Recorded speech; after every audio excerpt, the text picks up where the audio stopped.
Hello, Soul Space. It's Sheila Hill, and it's I was thinking it was Monday, but it's not. It's Tuesday, and it's 10 after 8. So look at plot twist, showing up on another day at another time. So I've had this topic sort of in my head for the better part of a week now that I wanted to come on and talk to you about, and I'm entitling this video, "Who Are You? The universe responds to one unified field." So let's unpack that a little bit.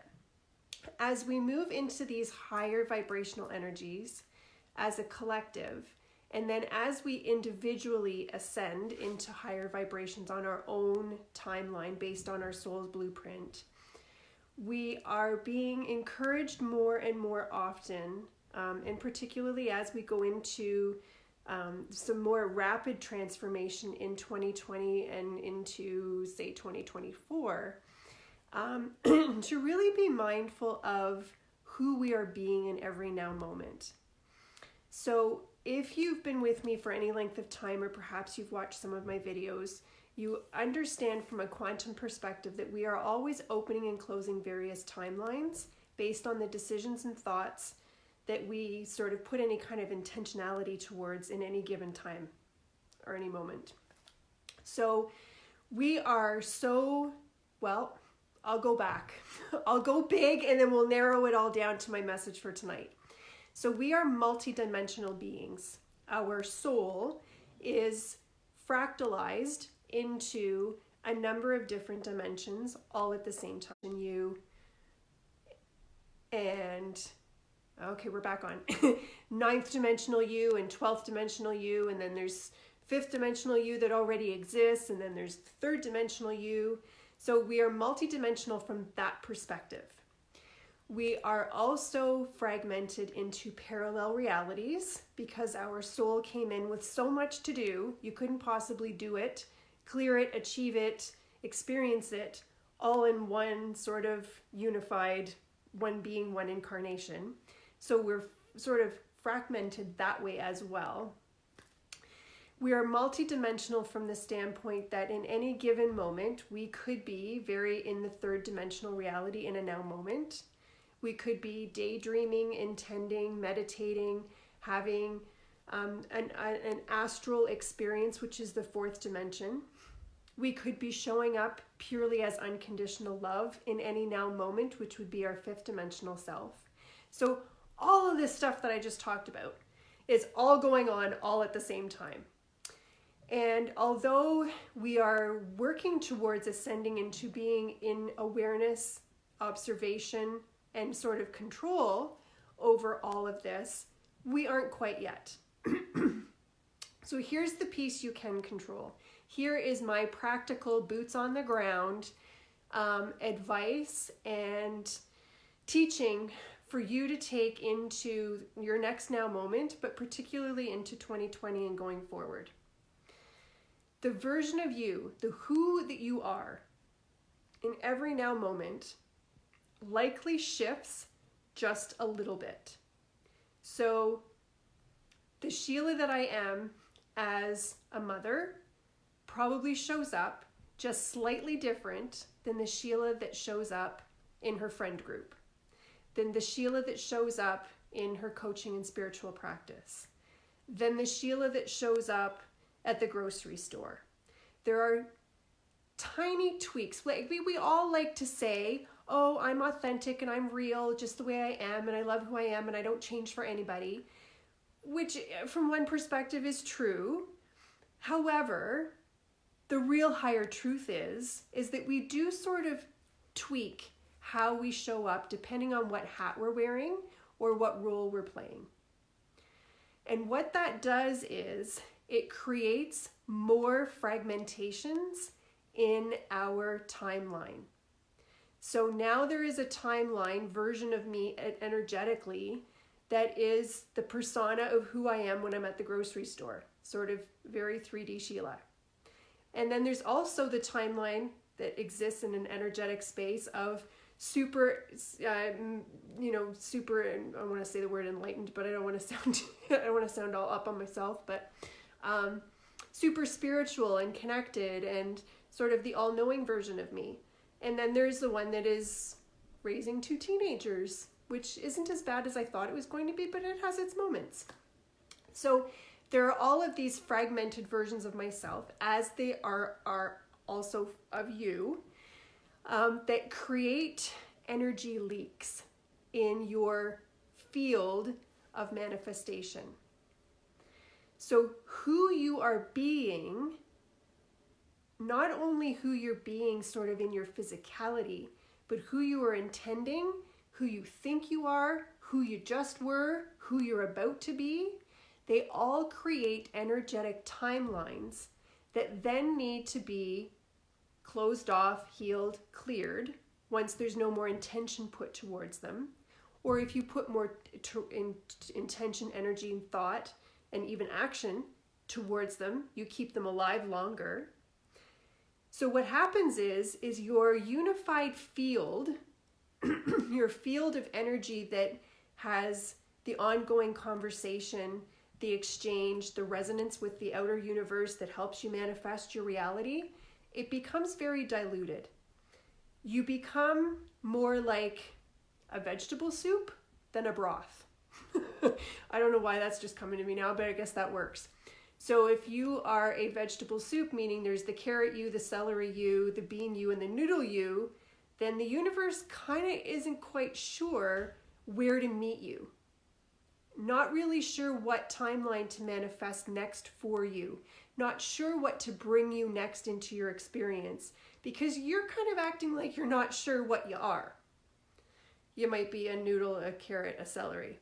That's a really good one.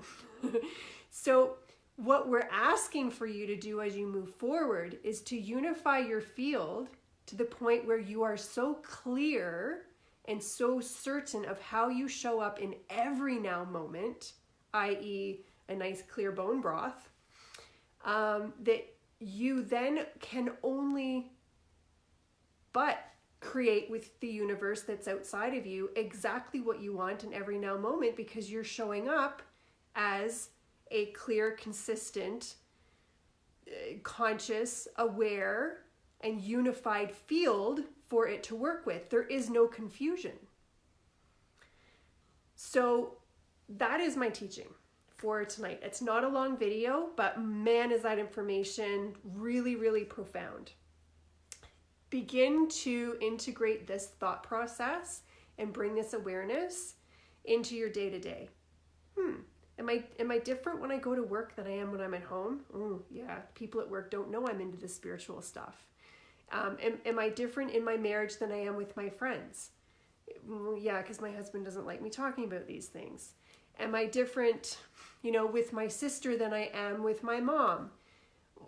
All of those types of relationships that have intentionality, that have time, that have emotional charge, that have meaning to you, the way that you show up in each one of those relationships is creating another timeline that is then sort of diluting your field.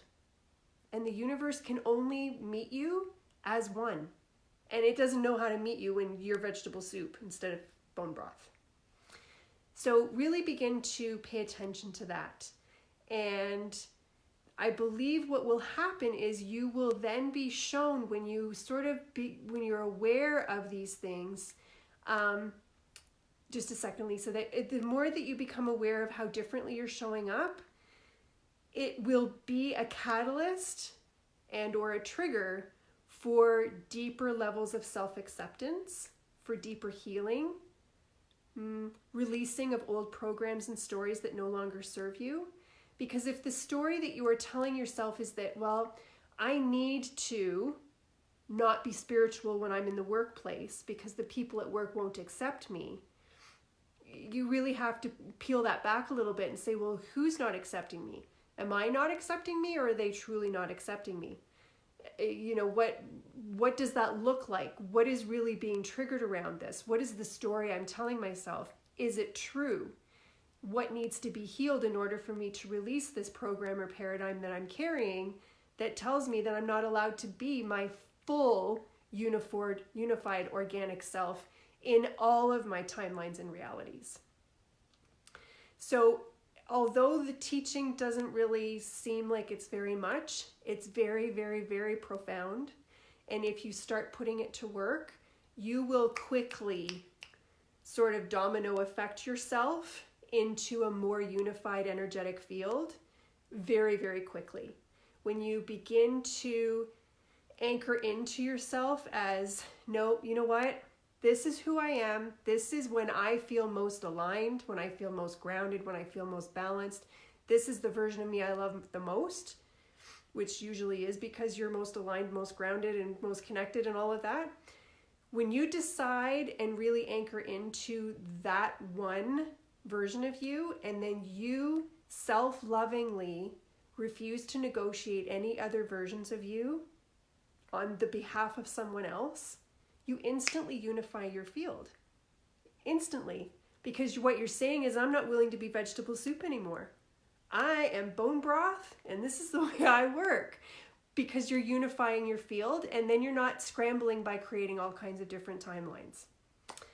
So, I think I have made it clear. I've used a number of different examples.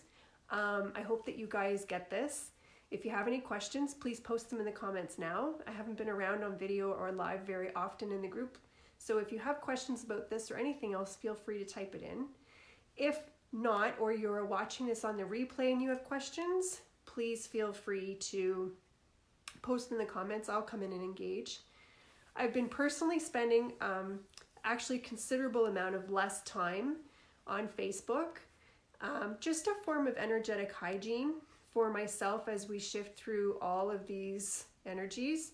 The November 11th portal and the full moon that came after it wiped me out for a few days, probably a couple of weeks. I was wonky. So I'm really being very mindful about what energy, messaging, people, programs that I allow myself to engage with and be exposed to. This month of December, if you haven't seen the post, go back through and see. It has some real shifting potential with a lot of portals and gateways that are really preparing us and propelling us into the calendar 2020. The energy of 2020 is already here. So that post is here. It is here in the Soul Space group. So have a look for that. It's called 2020. It's in big sparkly gold letters. You won't miss it. I am working one-on-one with clients throughout the rest of the month. I have a really exciting release coming up at the end of this week, maybe the weekend or early into next week, I'm not sure. So stay tuned for that. I'm really excited about that. I'm up-leveling my business in a big, big way. I posted yesterday in the group that I am hosting a winter solstice celebration, ceremony, and social on the winter solstice. That's usually a sellout event, so if you are interested and you are available, please email me to save your spot. It's only $20 a person, but it's sort of like our little Soul Space Christmas party, as well as the fact that we are doing it on the solstice, which is smack dab in the middle between the 12/12 portal and Christmas Day, which is a new moon solar eclipse. So, lots going on. I don't see any questions coming up, so I'm going to say goodbye and good night for now. Keep working on unifying your field. Bring that awareness into your every now moment. Stay close to the group if you need support. I'm around. I love you all. Thank you so much for supporting me and doing what I love. I will see you soon. Bye-bye.